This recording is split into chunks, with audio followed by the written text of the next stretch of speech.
in GNOME. Tobias Mueller. Yes, that's me. Thank you very much. Hello, everybody. Hello. Shall I use the microphone? Yes. The Recording. Hello, the recording. Right. Lovely, perfect. All right, hello, everybody. Closer. I'm closer. All right, all right. Hello, Trent. Can you hear me? Good. Lovely. So I'm Toby. Hello. I'm from the GNOME project. In case you want to know something that I will not tell you now, or in case you have other questions, it's my contact details. Tobias Mueller at GNOME.org is my address. I'm Tobias Mueller. I'm one of the members of the board of directors of the GNOME Foundation. And as such, I do more of the governance side of the GNOME project. I'm here to talk to you, or to talk with you, rather, about the recent GNOME release. So I want to introduce you to new things, that you will see when you run the most recent version of GNOME. I'm also here to engage with you.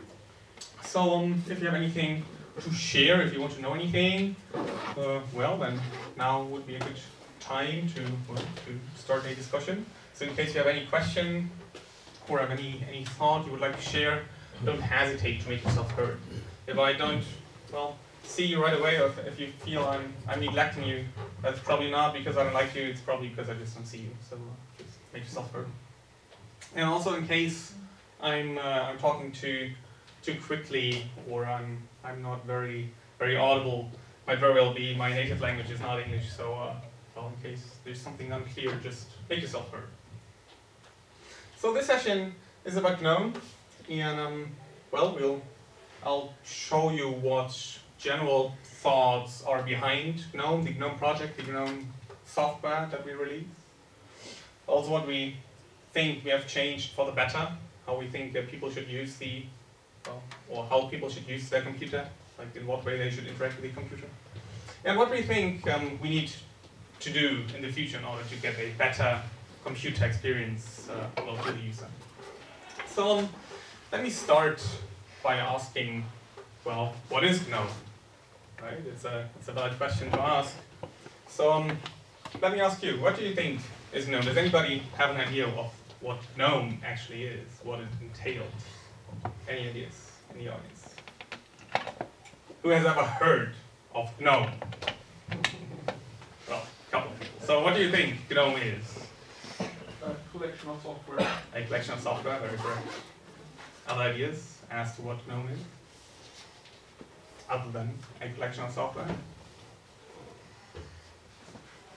Fair enough.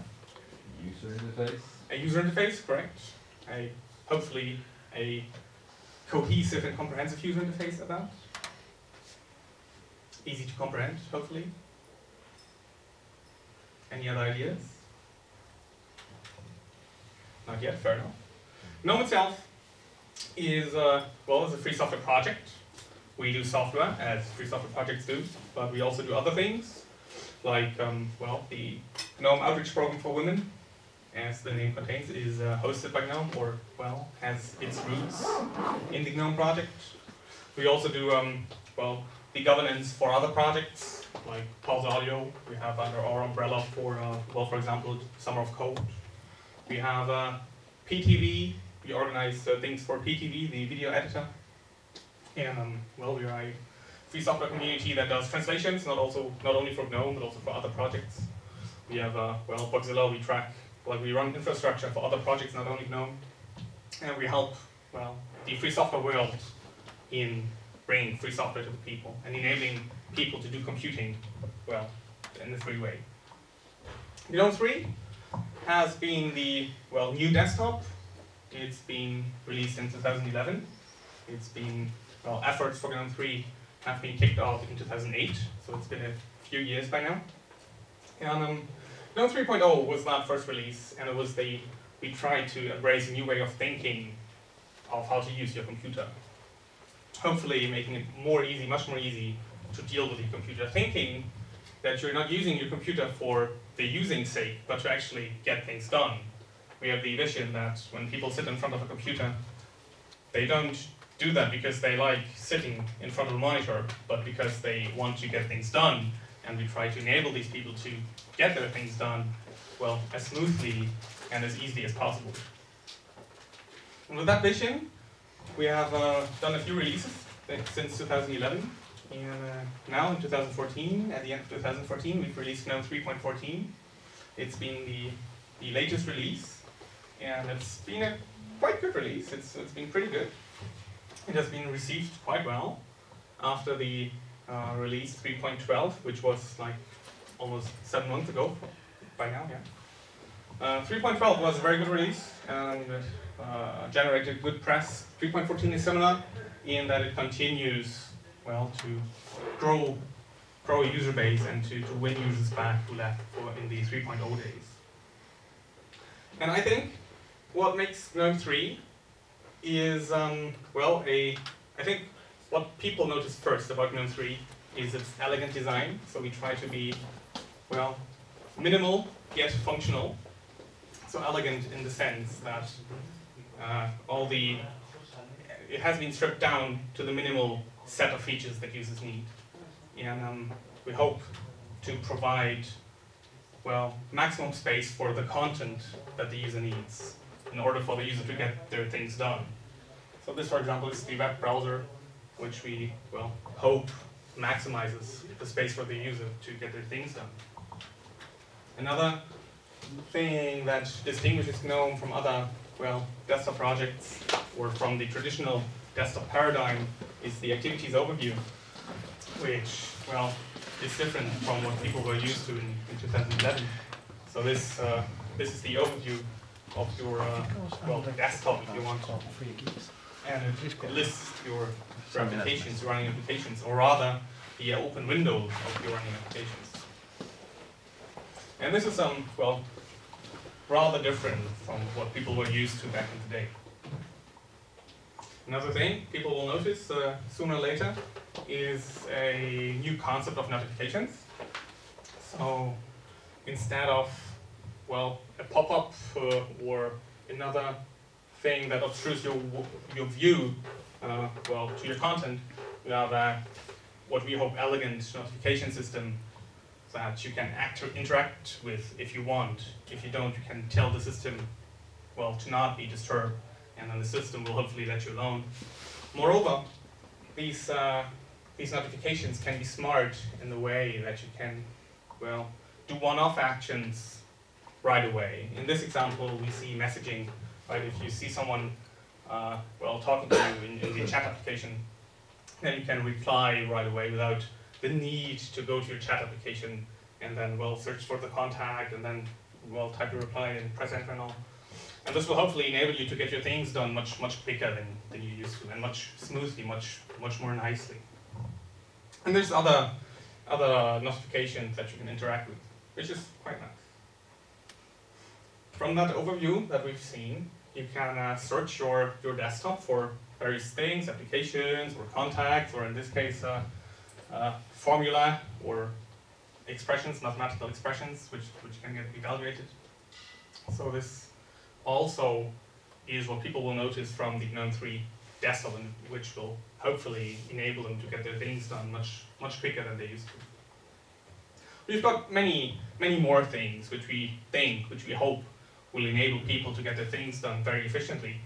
For example, we've restructured the help system, which is that we've now turned the help system into a topic-based thing. Traditionally, the help was kind of a book, right? You read it from front to back.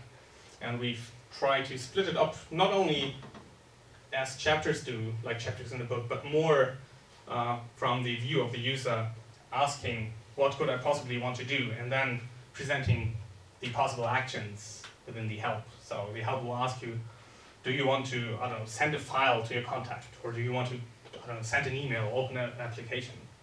As opposed to, well, the general front to back help book. We've, as there's many different systems, we have tried to unify the system settings so that users can, well, effectively manage their system and only, for example, only show things or options that the user can actually interact with. For example, Bluetooth settings do not make sense on a computer with no Bluetooth adapter. So we are, well, trying to be smart about the possible actions that the user would want to do. And, well, setting up Bluetooth when you don't have a Bluetooth adapter wouldn't make much sense, so we do not show the Bluetooth settings in the system settings, in case you don't have a Bluetooth. And there's many more things, especially, well, around the corners when it comes to corner cases, which we hope will improve the overall experience when different parts of the system integrate with each other. And we hope to provide a smooth experience for you, well, to get your things done efficiently. How do we do all that? So I've presented you this very awesome system, right? GNOME is very good and all. And now the question begs, how have we achieved this? And the answer is we have powerful libraries. So GNOME 3 is, well, I've told you it's very new. GNOME 3.14 is the latest, hottest thing. However, we've been doing this for quite a while now. GNOME itself exists for like many years, and we've done many releases since GNOME has been, well, founded. And the core of the libraries haven't significantly changed with 3.0. We're still using GTK, we're still using glib, we're still doing gobject, and we have a lot of experience doing that. All of that has just gotten more Polish, and it's gotten, well, smoother and hopefully better. We're still using all these libraries that you can also use to build your application, and that you can use to, well, have your application integrate into the rest of the system. And we have these libraries. They mainly written in C, some in C++, and other languages of the desktop are Python or JavaScript. We have some Vala applications, Vala libraries. And all the libraries we have, you can use from whatever language you want. With our gobject introspection technology, you can, well, have dynamic binding. So for example, JavaScript can use pretty much any of the GNOME libraries because of the gobject introspection. You have dynamic bindings to the binary itself. You don't need wrapper libraries or a wrapper program as it used to be the case. So in that case, or in that respect, we're a bit better, I think. At least I was told we're a bit better than, say, the competition in form of Qt. Using Qt from Python can be done, but from what people tell me, the integration, well, just feels much better with the gobject introspection-based libraries. So you can, if you're not comfortable, the point shall be, if you're not comfortable with C, which is probably the main language within GNOME, you can use any other language as well, because we have the technology to bridge the gap from our C libraries, our powerful C libraries, well, to any other language really. We've tried to make it much easier for people to start contributing and to well, modify their desktop by adopting JavaScript for once. JavaScript is the recommended language for new applications within GNOME. And we hope that this will attract more people, because for some reason, which I don't really understand, JavaScript is very popular these days. We've also opted for CSS, so you can, well, GTK, you can style your widgets with CSS syntax. So, well, CSS also being very popular nowadays with the web. We hope that, well, many people will find their way to GNOME and GTK and to build their programs, well, using our technologies.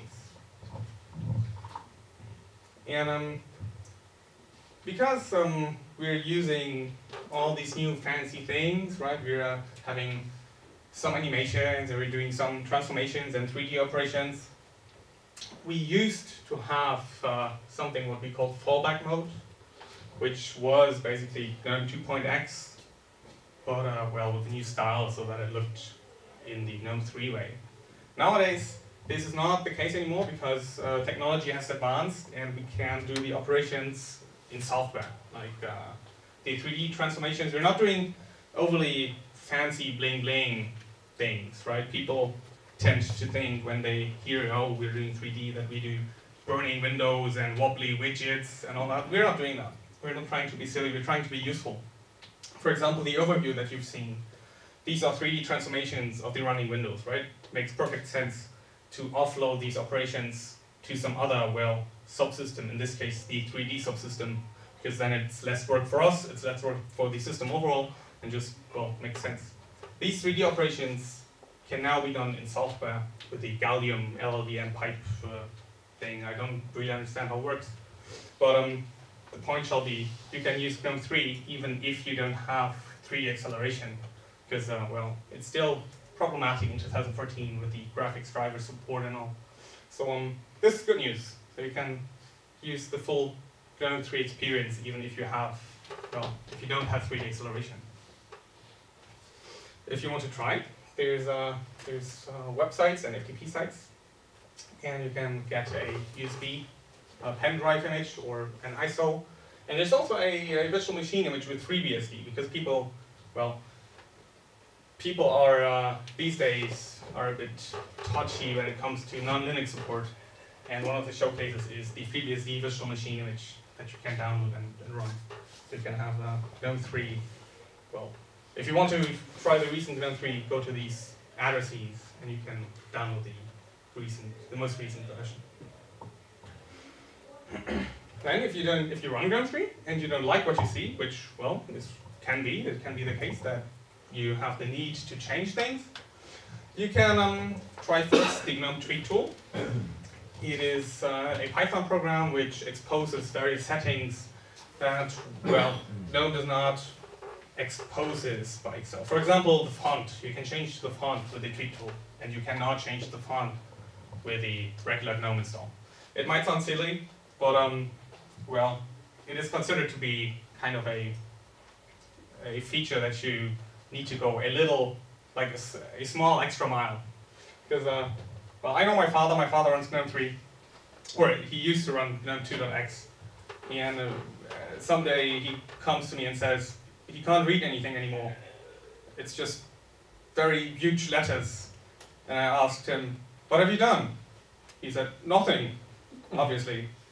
Turns out he changed the font settings to incredibly huge letters, and then you couldn't even change it back because you could not, the menus could not be rendered, so you could not access the settings again.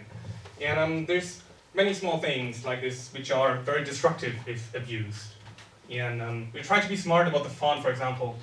Now that I'm talking about the font, we're detecting your DPI settings and we're adjusting the font automatically, and we're trying to make it just work. And if it does not work for you, because I don't know, there's a new system which cannot be automatically detected, then you can still get the Tree tool and change the font with a click of a button. So this makes it very easy, but well, it's one install away. It does not come by default.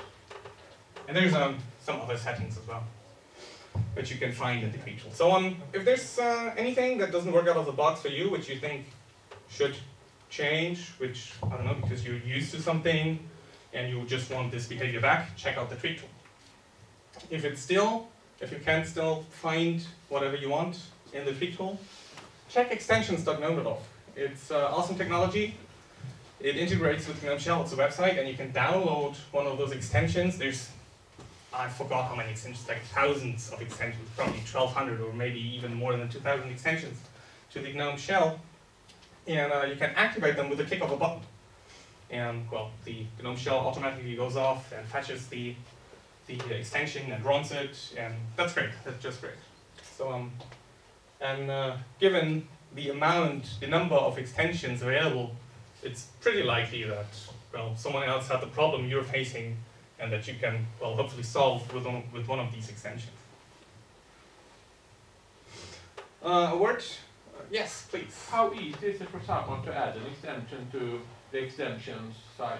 Right, so how easy it is to add a new extension to the site was the question, right? And how are they audited, or how much can you trust them? Right. So first of all, you can add your extension easily. It is a registration away, as far as I know. And then, as far as I know, they are not audited. So, well, you better be, well, sure that the code you're running, that you're trusting the code that you're running. But that's a general advice, right? I mean, this is pretty much a third-party site, if you want. Yeah. And, well, we're not trying to be overly, I don't know, restrictive, and we wouldn't have the manpower anyway. But you're more than welcome to build up a site of trusted extensions. And yeah, it would be useful. It's just, well, someone would need to do it, right? We can't do it. And yeah, one problem with the extensions, though, is that it's, well, it's a touchy subject because extensions are very, well, they can change a lot and they depend on API that is not part of the official exposed API, right? The extension use internal API. And these internal APIs, they used to change. I mean, internal API is free to change. And it does, which is a problem for extensions because, well, every time there's a new version, the extensions break. Or they might break because they depend on API, which might be there or might not be there. And currently, there's no proper way of identifying which API an extension actually relies on and to track whether this API has been, well, the same since the last version. So it's a bit, extensions are a bit, well, touchy, as I've said. So it's good that we have the extensions, but, well, you better be extra safe, or you want to double check whether you can use it in the next version of GNOME. Isn't there any tool that allows you to compile the extensions automatically, so you will not have the ABI problems? So whether there's a tool that allows you to compile extensions automatically, it's JavaScript, right? So it's just a bunch of script files that are loaded during runtime. And so far, I'm not very knowledgeable in the field of extensions. I just know that they exist and that API is a problem. I'm not very knowledgeable in the technical details of how it works or what could be done. If you have ideas, I think you're more than welcome to, well, engage yourself and to help out and to create something that allows you to track API or to make them work better than they do now. Mm-hmm. So as I've said, oh, another question? Yes, no, maybe, all right. So as I've said, we've been around the block for like at least 2008. The efforts have been bootstrapped in 2008 at our annual conference. 2008 in Turkey, in Istanbul. It was a very, very good conference, very nice. We had inspiring discussions. I'm bringing this because the next GNOME conference will be here in Gothenburg in summer. And you're more than welcome to join and to spark discussions, and maybe the new version of GNOME, GNOME 4, will have its roots in the Gothenburg conference. So if you're, if you're having great ideas, or if you're not, overly happy with the project, this summer will be a good place to discuss things about GNOME. And it will be probably in this very place, but it's not been fixed yet. You should see an announcement rather soon. I think guadec.org is the place of announcements. GUADEC.org. The GNOME Users and Developers Conference. GNOME Users and Developers European Conference.org. So we've come a long way. However, this shall not be the end. So this release, GNOME 3.14, is still not GNOME 3, and I think there will never be a final GNOME 3 release, as we constantly update the designs, we constantly observe what people are thinking, how people use the system, how people use the computer, how they interact with the machine. And there will be many more releases. And now you can ask the question, well, how do we do these releases actually? There's, depending on who you ask, there's at least three schools of releasing, right? You could decide, we do a quality-based release. That is, you have certain quality criteria that you need to pass, that you, need to take in order for the product to get shipped. Or you could do something time-based, which is you look at the calendar and say, 3 months have passed, now we open the floodgates and just release whatever we have. You can have a feature-based approach, which is you have certain, descriptions of features you have, and whenever you're close enough to achieve these features, then you release whatever you have. GNOME is doing a mix of all of these schools. So GNOME is not following any of these schools 100%. It's more of a mixed bag of schools. If we look at our history though, we see, and these have been stripped, we see that we are pretty accurate within the 6-month time frame. And I think this is quite, well, I think we can be proud of that, because it's been constant that way, and we've had, well, successful releases all the time, and it means that you can trust GNOME to deliver what it promises. And by now, I mean, we've started that back in the day, the 6-month cycle, or pretty much 6-month cycle. And by now, I think it's fair to say that it is, well, that it has been adopted by the wider community. There's projects tend to align to a 6-month cycle. Sometimes it's like 3 or 12, but sometimes it's 6. So around that, or like multiples of 6, is by now, I think, a wider industry standard. So GNOME, as we've seen, is pretty stable within these 6 months, but we are trying to mix that with a feature-based approach. So before we plan the release, there is a feature proposal period, and you can propose that the next version of GNOME shall have this and that feature. And then you describe on the wiki, there's a page for all the features that should be incorporated in the next release. And you describe your feature on that wiki page, and then you convince the GNOME developers, the GNOME community, that this shall be the way to go, and then the next release will have your feature. The release team will watch over these list of, or over these features, or over this list of features, and will hopefully come up with a fallback plan in case, well, the feature doesn't make it. We hope that this will allow projects like ISVs, I don't know, Debian or Ubuntu or SUSE, to, well, trust us in what we're doing and to confidently ship our software. Why are we not doing like plain 6-month cycles? Well, if you just release whenever the time's up, then it's not very exciting news, right? Then you release announcements, they are made up of, well, 6 months have passed, it's like autumn now. And the next release will be, oh, well, it's spring, here's a new release. That's a bit boring, right?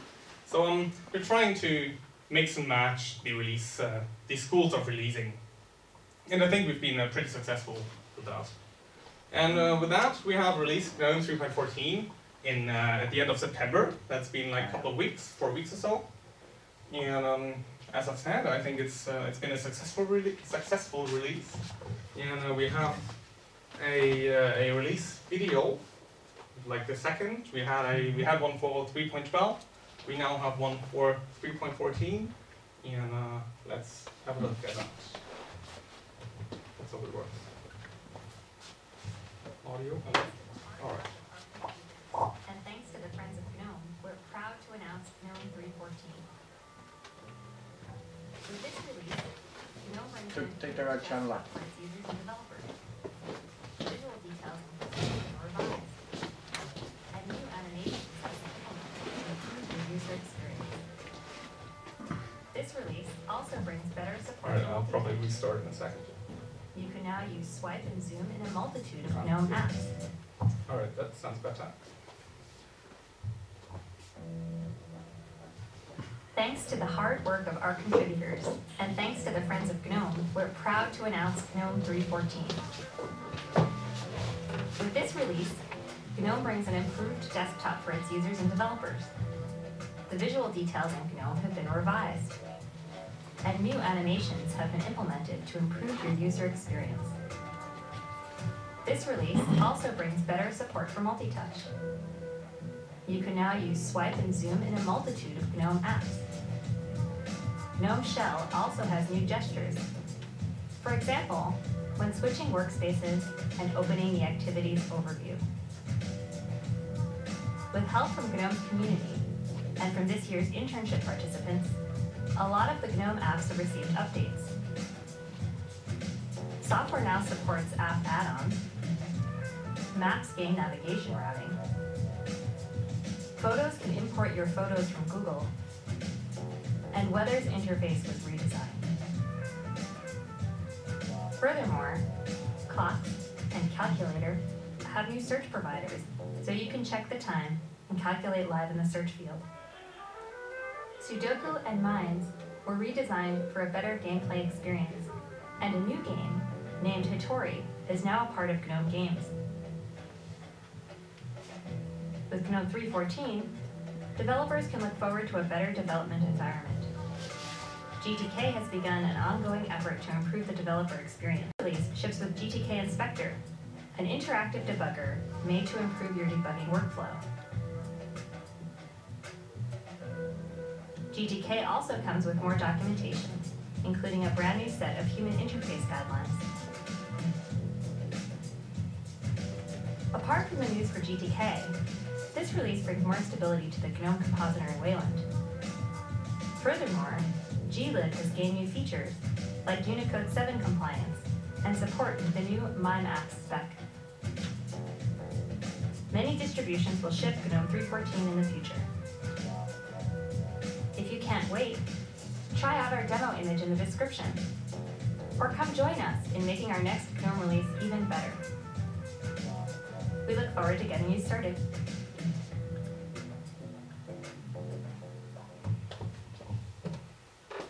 So does this need to be turned down now a little? Yeah, unless you're playing songs on it. All right, good.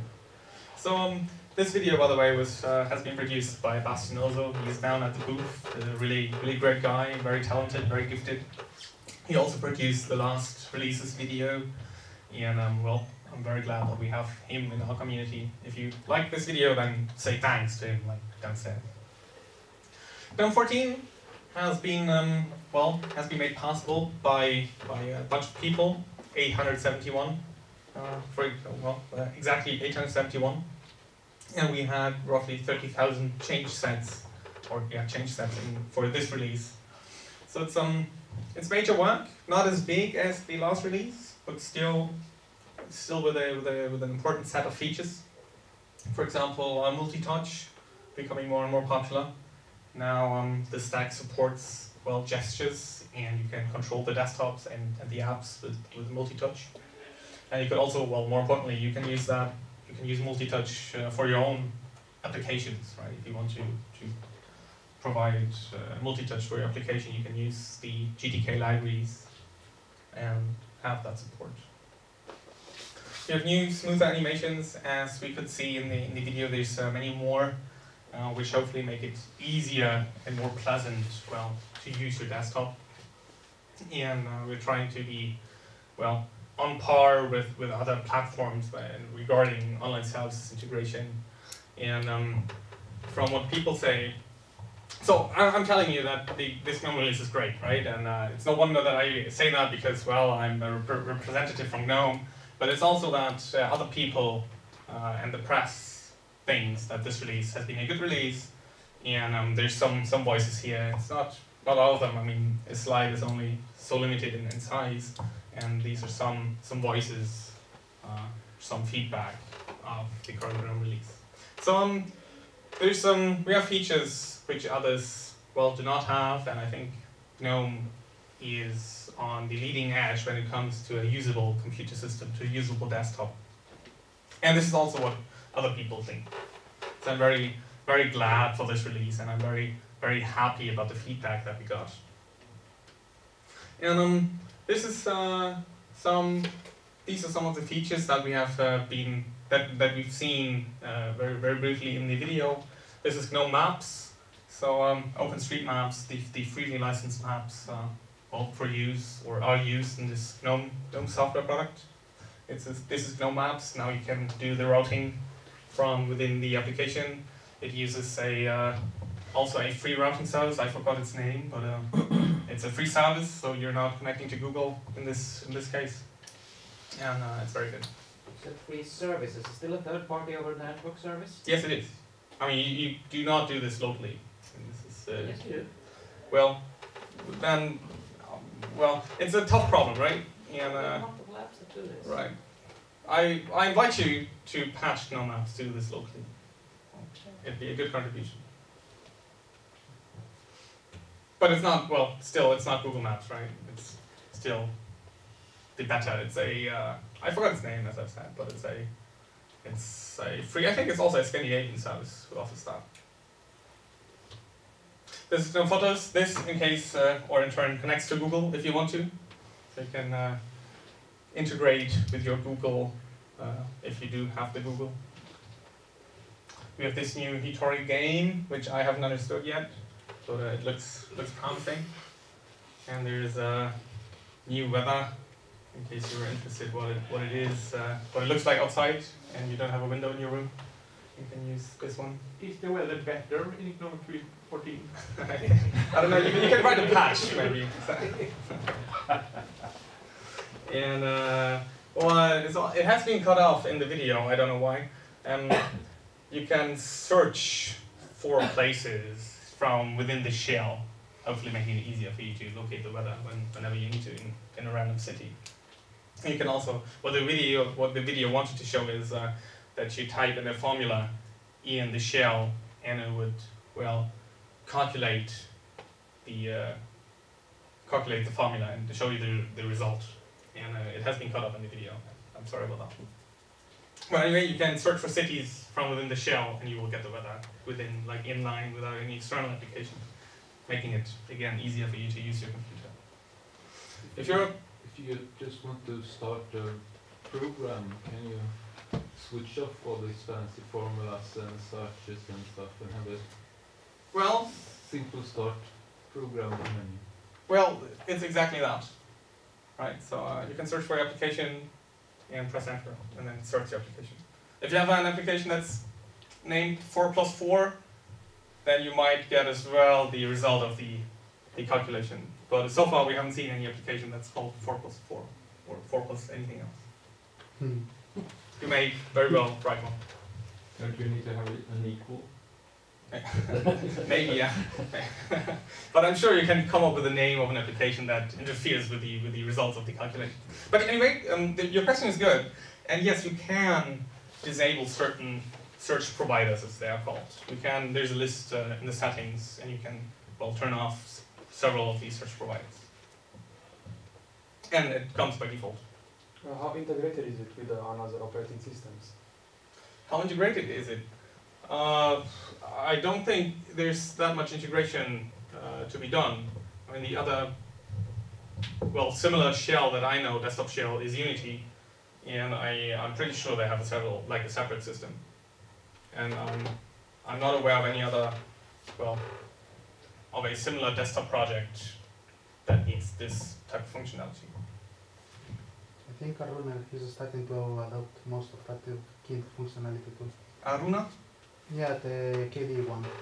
Okay, Aruna. The comment was that Aruna is starting to, well, use this sort of functionality, or to integrate this functionality. Yeah, I don't know how this all works on the technical side of things. I would hope it's a dbus interface, and then everybody can integrate with dbus, right? It's the lingua franca of the modern desktop. Over there? Do you have any comments on the situation for accessibility? Accessibility, yes, very, very good. I do have indeed comments on that, and as far as I'm aware, GNOME is the leading free software project when it comes to accessibility. Is that time's up, or is that wrong facts? 5 minutes, right? We have had a massive accessibility overhaul for I think it was the last cycle, or the one before. The one before. I think it was the one before, 3.10, I think. Yeah. And not only were we on par with the 2.x releases, but we even went further and had accessibility enabled by default. So whenever you run your GNOME 3 system, well, you have accessibility enabled by default. And everything works, right? Back in the day, the accessibility stack, even in the 2.x days, which were supposed to be very good, the accessibility was commonly a set of problems which led to crashes and all in the accessibility stack. These times are over. We are better than we used to, and as far as I know, we're better than everybody else. Not in the proprietary world. I was told that the Apple people are very good when it comes to accessibility, but within the free software world, I was told that the GNOME stack is absolutely perfect, like compared to whatever exists. And we have plans to increase or to push the envelope even further. Yeah, I haven't followed in detail what's been discussed, but I would imagine that the new features, with the multi-touch and these things, propose challenges to make sure that these kinds of functionalities are maintained in a good way for alternative access methods. Do you have any? Have you had any discussions on that, or do you know how that is managed to ensure that features are not failing when you bring in this new fancy stuff? So the comment was that, well, all these new features and input methods, multi-touch, might very well pose challenges to the accessibility of the desktop. And yes, that's certainly true. GNOME has an accessibility team. It's very active. It meets regularly, I think every week even. So it's a very active team. It's the accessibility team itself is accessible. You can join the chat. It's hash A11Y on the GNOME IC channel network. And yeah, you can join the meetings and have discussions there. I don't know how these new multi-touch especially affect the accessibility of the desktop. So far I haven't heard any discussions revolving around that. I just assume that things work. I mean, it's exactly. I mean, it's so far it's brand new thing, right? It's not. It's something on top. It's nothing. Well, as long as it doesn't break previous accessibility, exactly. It's not a big problem. But if it does, exactly. So far it doesn't. As far as I know, you can like zoom into your PDF, for example, and it does not replace whatever has been there before. You can still zoom like with Control Plus or with your mouse wheel, or you can. Another multi-touch gesture is to bring up the applications overview. You can still do that with the super key or the hot corner, and it doesn't, as far as I know, nothing's got removed. Right? So it's only the multi-touch so far is only on hot. But you're absolutely right. We should make sure that it stays that way and that it will not become mandatory. But I don't see that coming, especially because multi-touch on the desktop is still in a very young stage, and I don't think it will become very usable anytime soon, to be honest. Yeah. When I open a GNOME program, it sometimes uses the GNOME keyring to store passwords. And sometimes have KDE programs to use the K-wallet to store passwords. Right. They used to be talking about having a common keyring interface. Absolutely. Have you heard anything recently about that?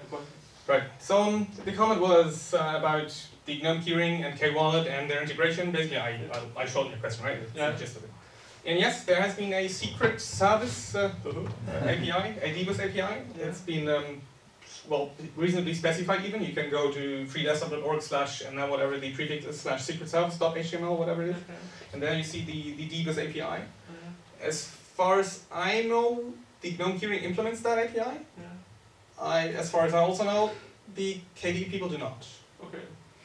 That's my state of knowledge. It may be wrong. I may stand corrected. But that's what I know, or that's what I think I know. And yeah, so it should integrate. It should integrate very well due to the DBus thing, right? Everybody should be able to integrate smoothly with the underlying system. It's just a matter. It's only quote unquote a matter of implementing the DBus API. And it sounds silly, but it becomes a severe problem when it comes to more more important things like GNU-PG, for example. Because so far, the GNOME keyring also stores your GNU-PG password, and that's a bit more touchy, right, than your website's password or something. I have run Debian unstable for a long time, so I noticed all the nice bugs that trickle in from the Good, thanks. But it's a pain to report for bug CLR. Right. Is there any work or any efforts into making it, from the actual program? Right. So, the complaint was Bugzilla specifically, bugzilla.gnome.org, right? Yeah, that's it. Website with register and all that, and you type in all the information that Debian has about what version you have and dependencies and all that. Right. It's terrible. We know that. We're slowly working on that. It's a major pain because Bugzilla is a huge instance. And we're out of time. I'm very happy to talk to you about that now after the talk. Thank you very much. This is GDK Inspector, very cool. If you're programming GDK, you want this. It's awesome. Well, this is your. How much do I have left? Huh? How much do I have left? 0.1. You know I have something?